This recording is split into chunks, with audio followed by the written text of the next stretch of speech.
Om Namo Bhagavate Vasudevaya.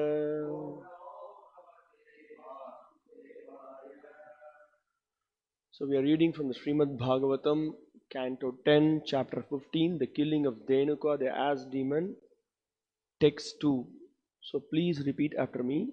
Tat Mādhavaha Venum Udirayan Vritaha Gopaihi Grinadbihi Swayashaha Bala Anvitaha Pashun Puraskritya Pashavyam Avishat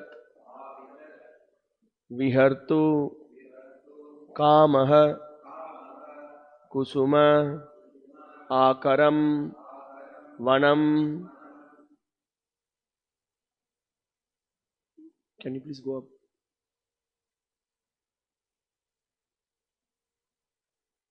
Tanmadavo Venumudirayan Vrito Gopair Grunadbhi Swayasho Bhalanvitah Pashun Puraskritya Pashavyamavishad Vihartu Kama Kusuma Karangvanam. Tanmadhavo Venumudirayan Vrito Gopair Grunadbhi Swayasho Bhalanvitah Pashun Puraskritya Pashavyamavishad Vihartu Kama Kusuma Karangvanam.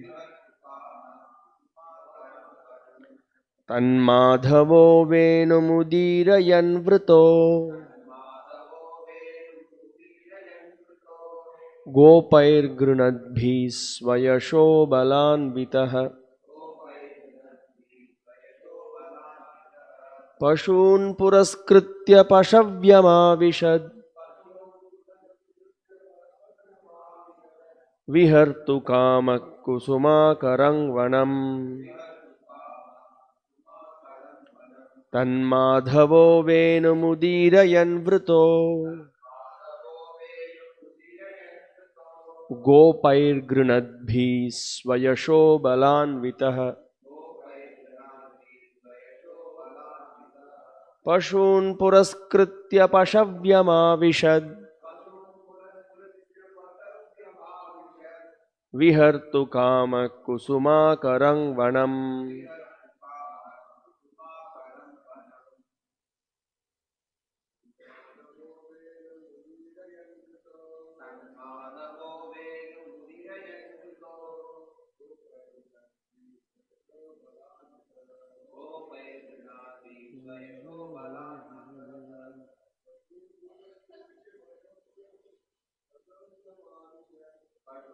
Rastamya Pashamshamavishad Tu Kama Kusuma Karangvanam.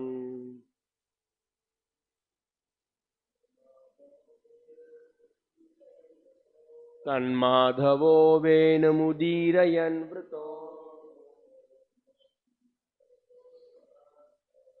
Gopair Grunadbhi Swayasho Balanvitah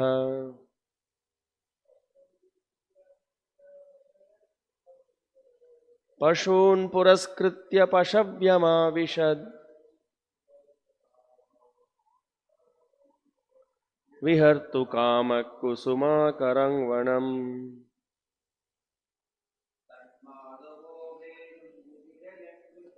Tanmadhavo Venumudirayan Vrito Gopair Grunadbhi Swayasho Balanvitah Pashun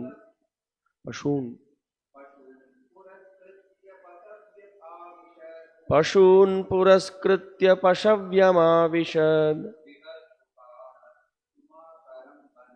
vihartu kama kusuma vanam. Tat, thus, Mādhava, Lord Sri Mādhava, Venum, his flute, Udirayan, sounding, Vrittaha, surrounded, Gopaihi, by the cowherd boys, Grinadbihi, who were chanting, Swayashaha, his glories, Bala Anvitaha, accompanied by Lord Balarama, Pashun, the animals, Puraskritya, keeping in front, Pashavyam, full of nourishment for the cows,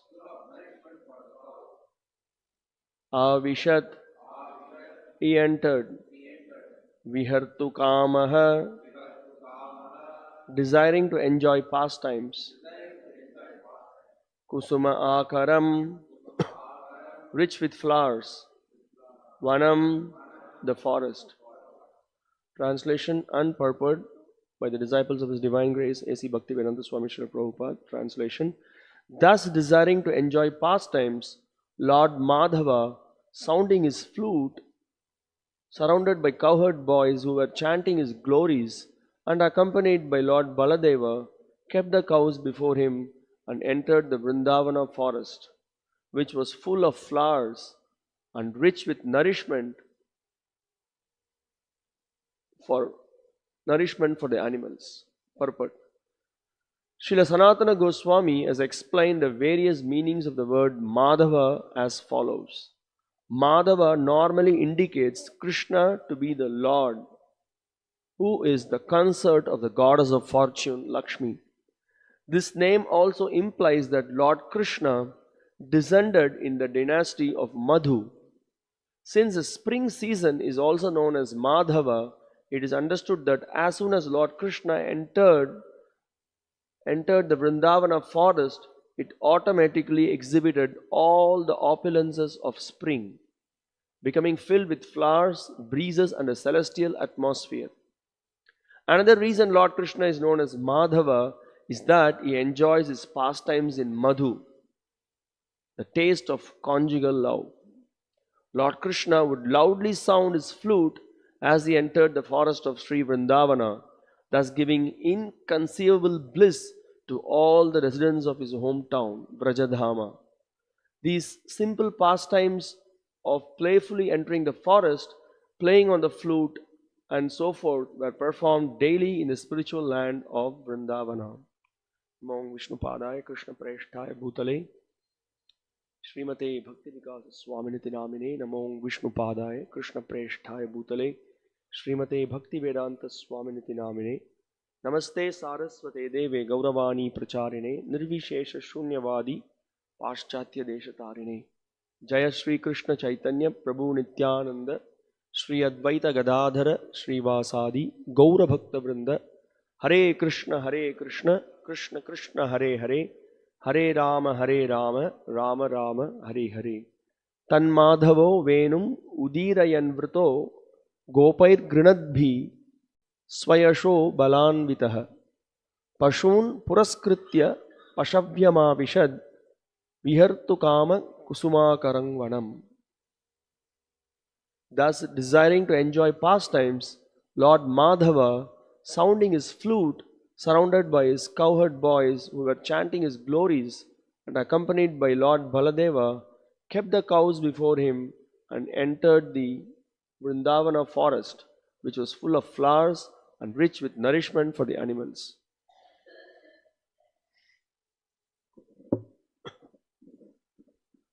So, we are seeing here that the Supreme Personality of Godhead, Sri Krishna, when he was born, you can see in Vrindavan a similar situation that occurred. You may not we may not be able to understand how is it possible when something is out of season, then it's not a particular season comes only at a particular time, but the season changes for the Lord. You may not find some birds at some particular point of time, but you can see when Krishna was appearing, beautiful birds were in Vrindavan, and there may not be rain, or there may not, the land may be dry, but when Krishna appears, when Krishna desires, everything happens. So there is rain, there is a very cooling climate, so everything happens. So that is because he is the Supreme Lord. It is possible for him, just by his desire, everything can happen. So in this verse we see here that in the purport we saw, Srila Sanatana Goswami is explaining one of the names of the meaning for Mādhava also means the spring season. Although that was not the season, because Krishna decided to enter the forest, immediately everything is all set. And also this verse also explains about the beauty of Vrindavan, how Vrindavan is always ready to, Vrindavan is not different from Krishna, the Dham is not different from him, but again, everything, it just reminds us that everything in the existence is simply meant for the pleasure of the Lord. Eko Bahusyam. So the Lord expands himself. After the creation, he wants to enjoy. So everything is expanded by his will. And everything is meant for his enjoyment. Everything is meant for his pleasure. So that is that's what we learn from hearing the pastimes in Vrindavan, and from the intimate interaction of the devotees with the Supreme Lord, that we see that everything is meant for his pleasure. And we can see also now it is a Pauganda age. In yesterday's verse we saw how Krishna has become Nanda Maharaj and others. They felt that okay, now he is responsible enough. He can now, so far he was playing with the cows, and then he was taking care of the cows. Now he can take care of the cows. He is now a little bit grown up. So along with Balaram and other Gopas, so the Lord, he wants to enjoy pastimes, so he enters the forest. And so it's a beautiful description that is given here. So Venum udirayan vrito gopair grinadbihi swayasho bhalanvitaha. So what the Gopas are, Gopair grinadbihi. So what are they chanting? So they just chant always the glories of Krishna. This is what they are doing, and we can see several verses in the Bhagavatam where the gopis also, and we see in the previous chapters that we saw, Mother Yashoda and with other senior cowherd women, what they do while they churn the butter or while they are doing any activity, they continuously sing about the glories of Krishna. So in fact, one of the verses, I don't remember the verse, but the verse says that they chant so loudly that it pierces the sky, and everybody hears the loud chanting of Krishna's name, and also Krishna's various activities. This is their eternal activity. Their very existence is meant to glorify Krishna. They always glorify Krishna, and by glorifying Krishna, they derive great satisfaction. So their life, existence of their life is simply to glorify Krishna. So that's what here we see. Gopair grinadbihi swayasho. They are just all those chantings are about glories of Krishna, and along with Balaram, Balanvitaha, along with Balaram, Krishna, with all the cows, with the required, that which gives nourishment for the cows. So that is also offered to the cows, and Krishna entered the forest. So that's the verse all about. And we can see here also Kusumakaram Vanam. So all beautiful flowers, all fresh flowers are seen in this forest. So when Krishna appears, everyone wants to serve Krishna. So that's the beauty of Vrindavan. And we see here specifically this word in this verse, Tan Mādhavo Venum. Before we get into this word Mādhava, let's try to also remind ourselves that when Krishna captivates everyone by his beautiful playing of his flute. So there's one description. This is from one of the scriptures. I don't have the reference exactly from where, because I did not have time. I just put some things together. Here is a description. I will just read here. The minds of the beautiful girls of Vraja were always overcome with various transformations of ecstatic love for Krishna. At first, Cupid entered their minds and expanded himself within them, and then flute melodies expertly played by the Prince of Vraja also entered their minds. Of course, this is done during his Kaishora age. Oh, here is a description. All glories to the sweet flute music played by Lord Krishna, the moon of Gokula.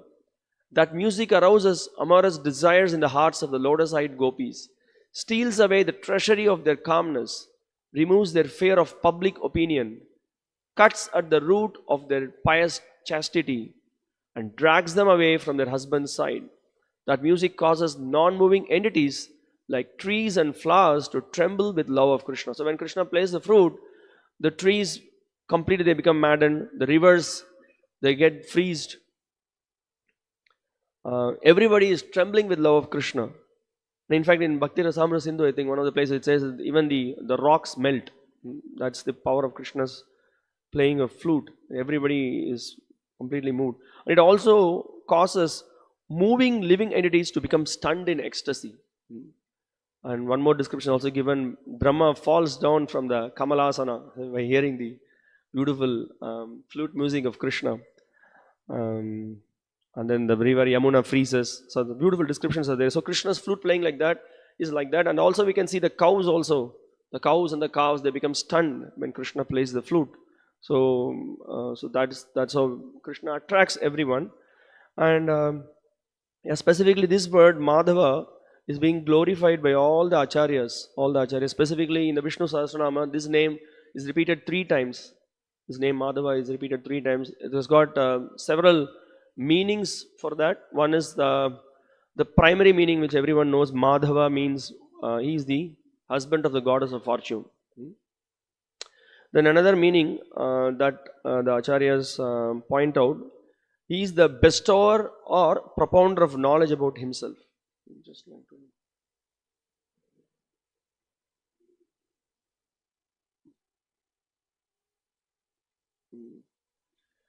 So this is one of the descriptions that is given by Baladev Vidyabhushan Prabhu. He says, he who by his Bhagavad Gita refutes Dunoti their knowledge, which is knowledge is referred as Ma, as being mistaken. Rudra and others are lords of the world only on account of worshipping Lord Vishnu. As stated in the Smriti, Mahadeva Sarvamede Mahatma Jugvatmanam Deva Deva Babuvaha. This is from the Mahabharata. This quote is from the Mahabharata. After offering himself as an oblation in a great universal sacrifice, the magnanimous Lord Shiva became the Lord of the demigods. On the other hand, Lord Vishnu's status as Lokeshwara is inherent to him, as confirmed by the Shruti. May we know the great Lord, the supreme of all lords, the supreme deity of the demigods, the supreme master above all masters, the supreme God, the worshipable master of the world. So Krishna is one of the meaning that how he is the supreme person, and all the demigods and all of them, they derive strength from him. So this is one of the meaning that is explained. And he is also called the bestower or propounder of knowledge about himself. So that is another meaning. And another meaning of Mādhava is that one who is attained through the Madhu Vidya. There is another description that is given about Madhu Vidya. It is very detailed explained in some of the Upanishads what is Madhu Vidya. Another description that is given about Mādhava name is that one who is attained through Mauna, Dhyana and Yoga. If you remember when we had the Bhakti Shastra course, Gokul Prabhu, he gave one of the quote. Just now I am relating to that. He explained that because Sri Krishna could be properly understood by Manana, Dhyana and Yoga, so he got the name Mādhava. So this quotation is from the Mahabharata. And this is another famous explanation which everybody knows, because he belongs to the race of Madhu. So Madhu also is a Yadava, so he belongs to the race of Madhu. So he is called as Mādhava. And the Acharyas give another explanation that the eternal relationship of the mother and father with the rest of the universe. So that's how they see Vishnu and Lakshmi. So they are the eternal masters, the mother and father. So that's why they are being glorified. Just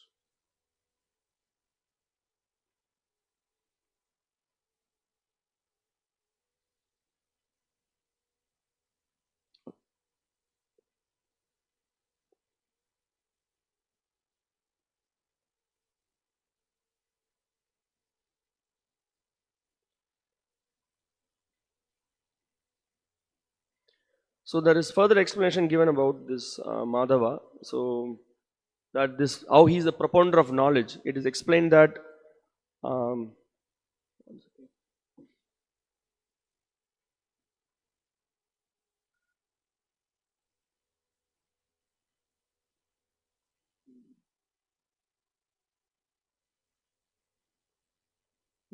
here is the so Baladev Vidyabhushan Prabhu explains here.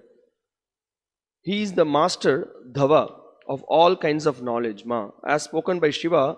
Ma vidhyacha hare prokta tasyam isho yato bhavan tasman madhava namasi purvam asiti shabditaha. O Lord Hari, since you are the master of knowledge, which is called Ma, you have been named Mādhava in ancient times. Yeah, so this is, and we know, so the knowledge about the Lord Himself is the transcendental knowledge, or the topmost knowledge. So in Krishna in the Gita he says, Nahi jnanena sadrisham pavitram iha vidyate tat swayam yoga samsiddha kalenatmani vindati. So in this world, there is nothing so sublime and pure as transcendental knowledge. So such knowledge is the mature fruit of all mysticism, Krishna says. And one who has become accomplished in the practice of devotional service enjoys this knowledge within himself in due course of time. So Krishna is the propounder of knowledge and he is the master of knowledge. And we have so many different subjects of knowledge, so many different subject matters which are being discussed. People get into different kinds of study. They study for years. They do so much research. But ultimately, whatever knowledge that one gets, if that knowledge is not going to enhance one's relationship with the Supreme Personality of Godhead, or by that knowledge, if he does not understand his constitutional position as a servant of God, if he does not understand his constitutional position as servant of the Lord, and his eternal activity is to engage in the Lord's service, to give pleasure to the Lord's service, everything becomes mandanam lokoranjanam. Everything becomes like decorating a dead body. You know, a dead body you may be decorating with beautiful flowers, ornaments, and other cosmetics, but it becomes useless. So that's the whole point. And also we see here that even to enter into these subject matters, this is way beyond our senses and mind. So one of the names of the Lord is called Atindriya. So Atindriya means one who is beyond the senses and the mind. But that Lord, how one can enter into his, as here in the Gita, Krishna says, he is a mature fruit of all mysticism. So it remains a secret, or it remains mysticism for others, because it is not just the mundane knowledge, or it's not just the by studying anything one can understand the logics or the details of subject matter. This subject matter about the Supreme Personality of Godhead and his energies and his paraphernalia and his ityadi, it's not possible to just grasp it with our senses and the knowledge of the mind. So this is a very important point, needs to be understood. So Srila Prabhupada, often he repeats this again and again. Many times he stresses this point that we have to understand about our insignificance, and also we have to understand about the greater significance, or the greater opulence and the greatness of the Supreme Lord. So that's why we study the Bhagavad Gita. The more we study the Bhagavad Gita, the more we understand how Krishna is so great, how Krishna is able to possess inconceivable potencies, how he is able to simultaneously perform various activities. So when we just study about Krishna's various aspects, then we become more and more attached to him. We become more and more, we would like to more and more glorify him. You will become more and more be absorbed, as we see here Gopair Granat Bihi.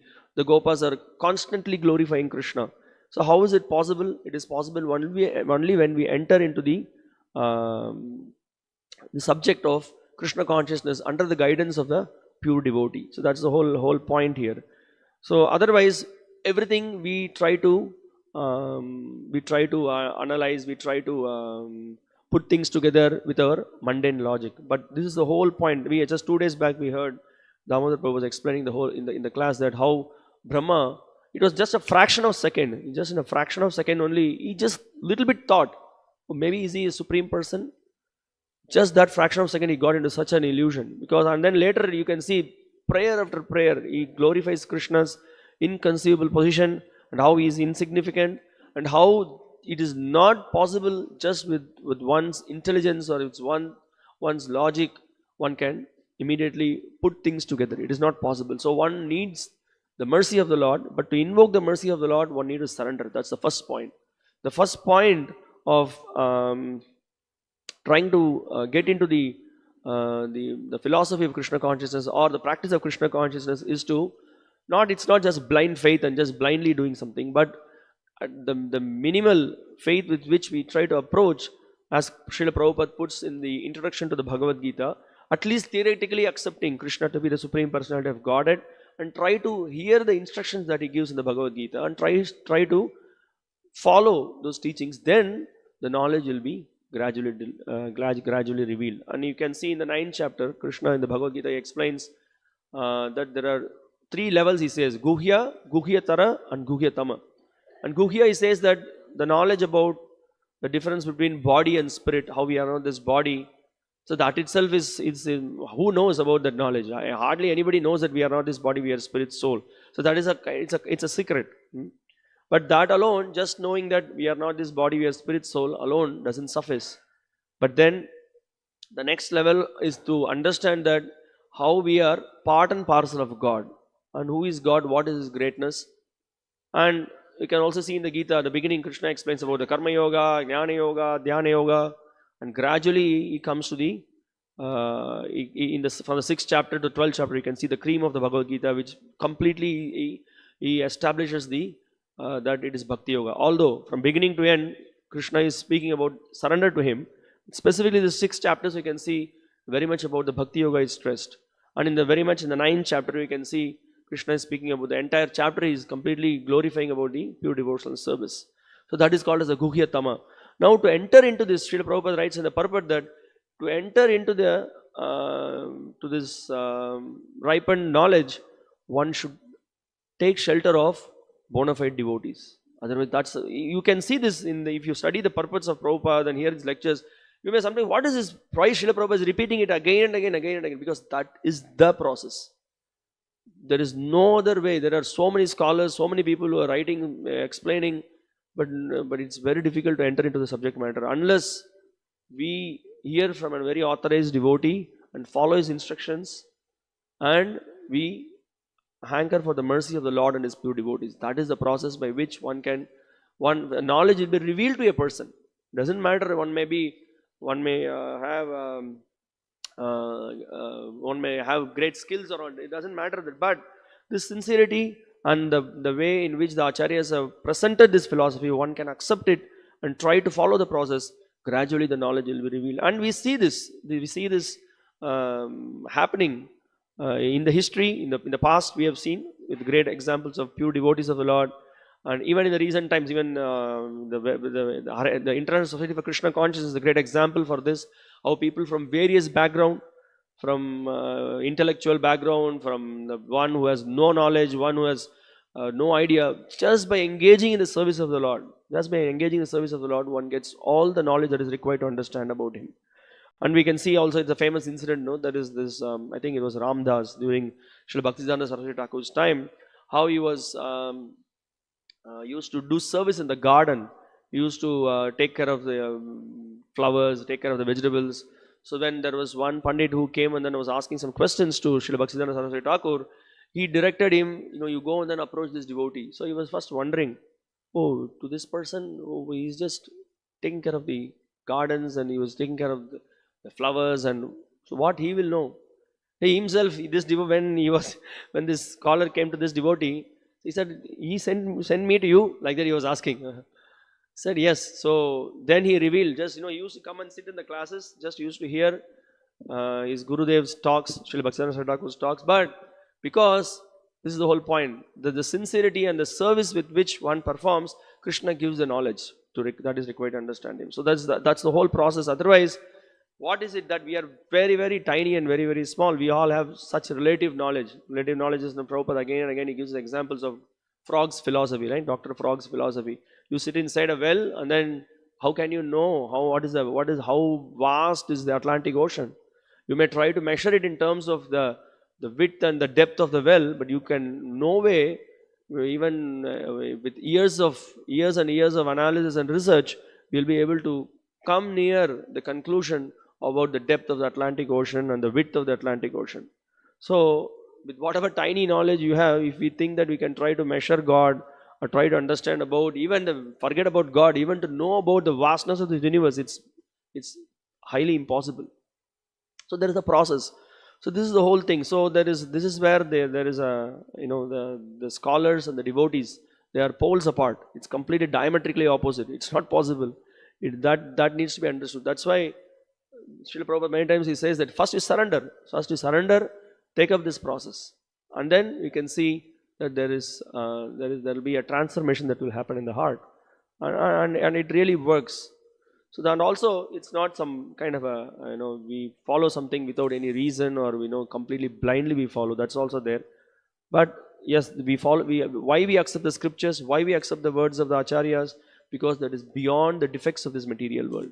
They are beyond the defects of imperfect senses, tendency to get illusion, tendency to commit mistakes. So it's beyond all these defects. So this much preliminary understanding one should have. So when we when we again and again we repeat, it's not that it's a mechanical process that we are repeating, that study Srila Prabhupada's books, associate with devotees, engage in the service in the association of devotees, hear, chant the holy names of Krishna, and the process works. So we need to have faith in the process, and we can derive so much inspiration by regularly studying, regularly hearing, regularly engaging in service, and we can see that immediately a person becomes blissful, because when we are in touch with the Lord, who is the purest of the pure, Pavitram Paramam Bhavam, Krishna says that He is the purest. So when we are in touch with Him, naturally there will be a purificatory process that will happen in our heart. So when the purification happens, then all the ignorance, which is like a cloud which is covering us, it will help us to progress. So that's otherwise it's very difficult to even who can enter into these subject matters, who can understand about Krishna's pastimes that He has performed in Vrindavan and other places. And just in relation to that, I just have one letter. So there may be a doubt, if you see, there is one other definition in this purport. Srila Prabhupada's disciples are pointing out that Mādhava, one other name, is called as one who relishes the conjugal pastimes.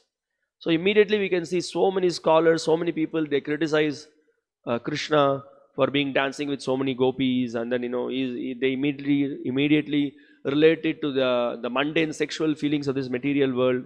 And it was a very interesting letter Srila Prabhupada has written in regard to this.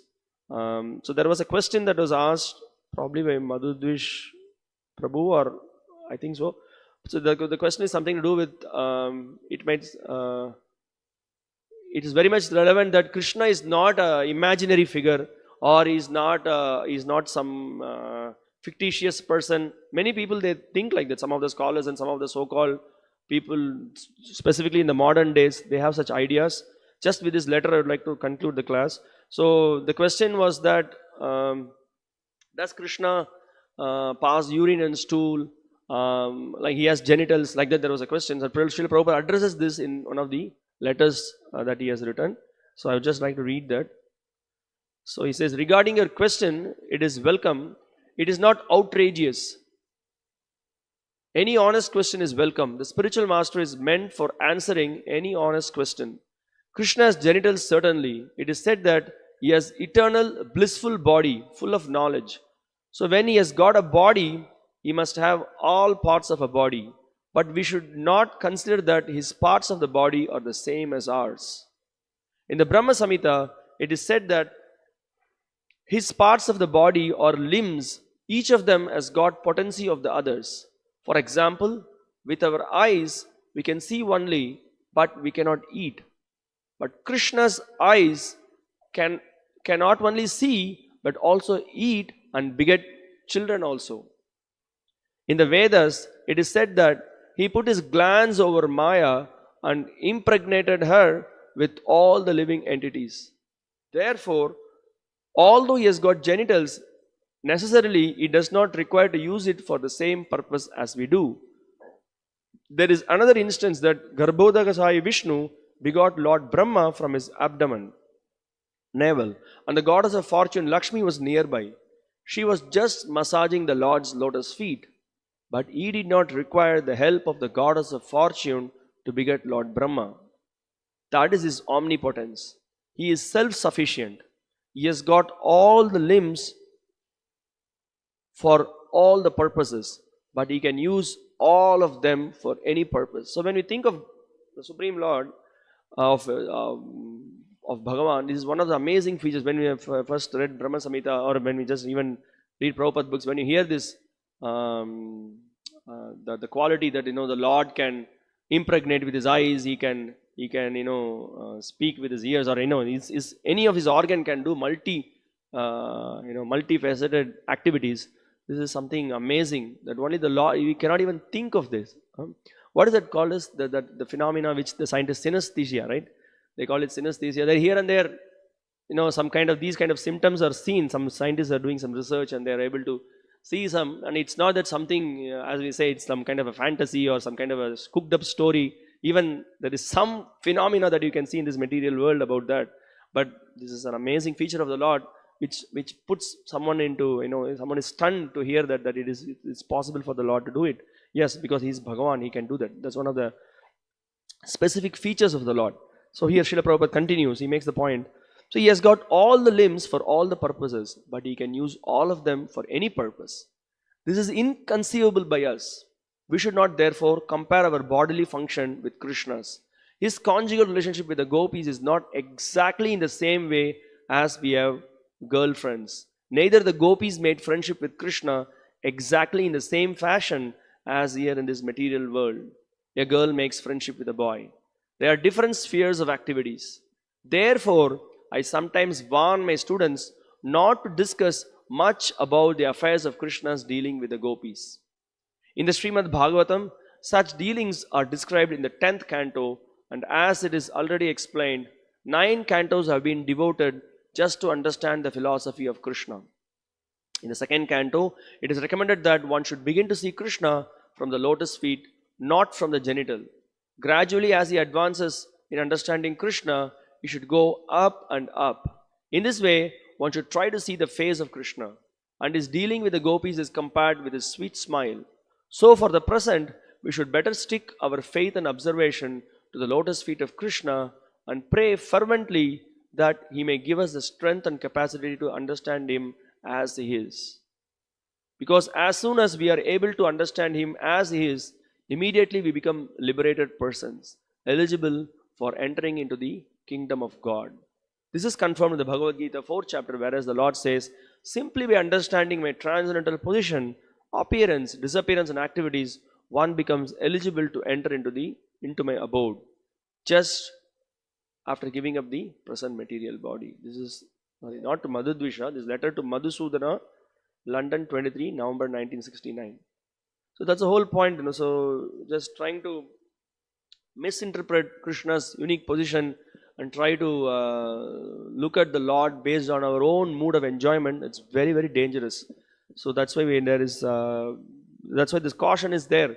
Before studying the Srimad Bhagavatam 10th canto or entering into the subject matters of 10th canto, we need to understand who is Krishna, what is his position, what is his, how he is Mādhava, how he is able to do all the creations, how he has got the inconceivable potencies, how he can just sankalpa matra, just by desire, how he can perform various activities. All these things we need to make it very clear at the basics before entering to the subject matters. Otherwise, we will be completely carried away and because of our various sanskaras and various anarthas that we are carrying, we may just be carried away by some of the subject matters, and we may just take it very lightly, and we will enter into committing so many different kinds of offenses, and we will be carried away by the most nectarian subject matter of the 10th canto. So as we will progress in the 10th canto, we will see the Krishna's various pastimes with the gopis and other intimate pastimes that will be described. So, but when we approach it with proper attitude and submit ourselves and surrender, that very pastimes of the Lord is meant to completely purify us and give us pure love of God. So that's the whole point. So that we were just recently hearing, no? So there's a whole subject matter of the entire Vedic study. The whole Vedic study, if you understand this particular verse, Atendriya Priti Vancha Tare Bhali Kam, Krishnendriya Priti Icha Dhore Premanam. So this is the Atendriya Priti Vancha Tare Bhali Kam means, so anything that is done for the pleasure of our, satisfying our senses is called as Kama. Krishnendriya Priti Icha Dhare Premanam. But if we try to please the senses of Krishna, that is called as Prema. So the whole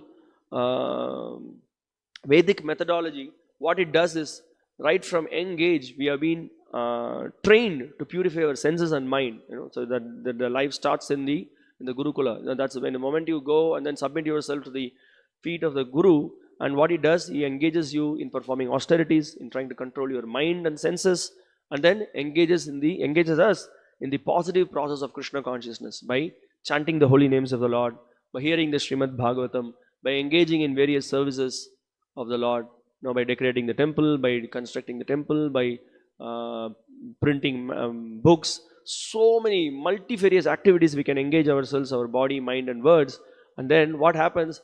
There is a big process of purification. In fact, this is our whole endeavor in any activity. So this should be our motto, or this should be our mood, that Kayena Manasa Buddhya Kevalair Indriyair Api.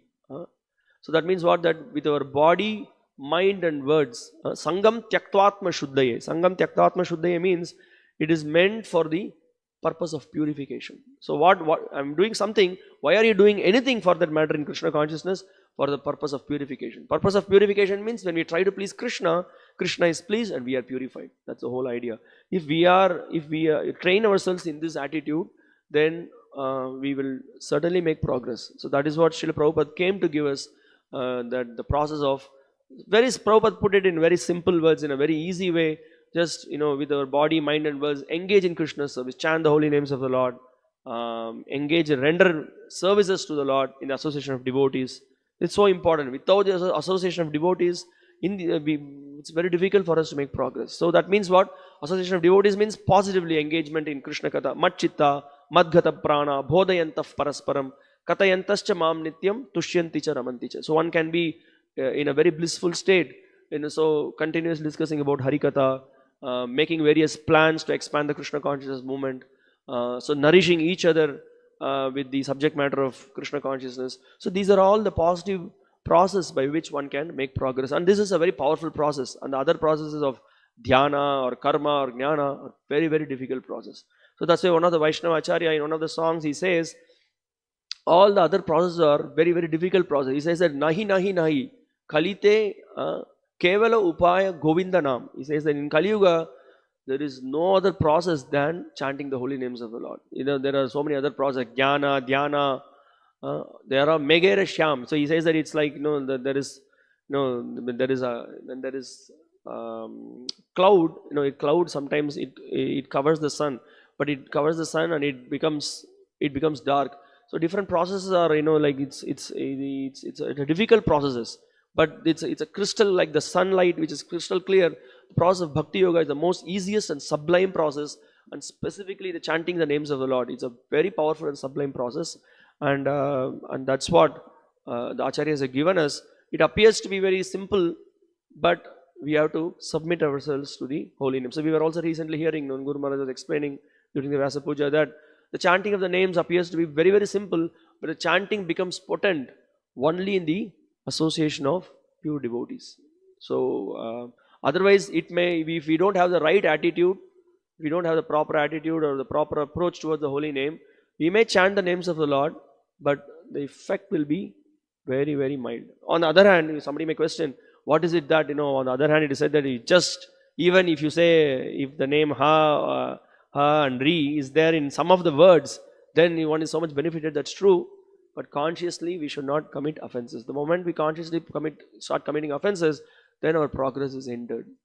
So that's the whole point. So now to become more and more absorbed in chanting the names of the Lord, or in trying to get absorbed with the subject matter of the Gita or Bhagavatam, we need to learn from the pure devotees, the association of devotees, and try to practice this Krishna consciousness, and we will see that we will be inspired, and our faith will increase, and the more the faith increases, the more we will be able to give this and share this with others. So that's why we are always we are hankering for the association of advanced devotees, because they are all the time very much fixed up in glorifying the name of the Lord, in chanting the names of the Lord, in trying to be absorbed in the subject matter of the Bhagavad Gita and Bhagavatam. So when we associate with such devotees, so we will be able to make progress. So here we see that the Lord is right there inspiring all the gopas, the cows and the calves, and everyone is very eager to serve, the right from the plants, the trees. So that's the whole motto, that everyone's motto or the goal of life is to eagerly please Krishna. So, and we see that's the mood of Vrindavan. And we just saw in some of the previous purports where Srila Prabhupada, in one of the purports, he says that the mood of Vrindavan is that all the devotees, irrespective of whatever may be their situation, all the time they're meditating how to please Krishna. It's a very big subject matter, all the time meditating about how to please Krishna, but that's the goal. But we need to take steps. So that's why we have joined the Hare Krishna movement. We have come in the association of devotees. So whatever may be our consciousness, so but by associating with Srila Prabhupada and his pure devotees, and taking up the instructions and the principles of Krishna consciousness and following it and imbibing it in our life, we will be able to make progress. So I will just stop here. If you have any questions, comments, any realizations, please.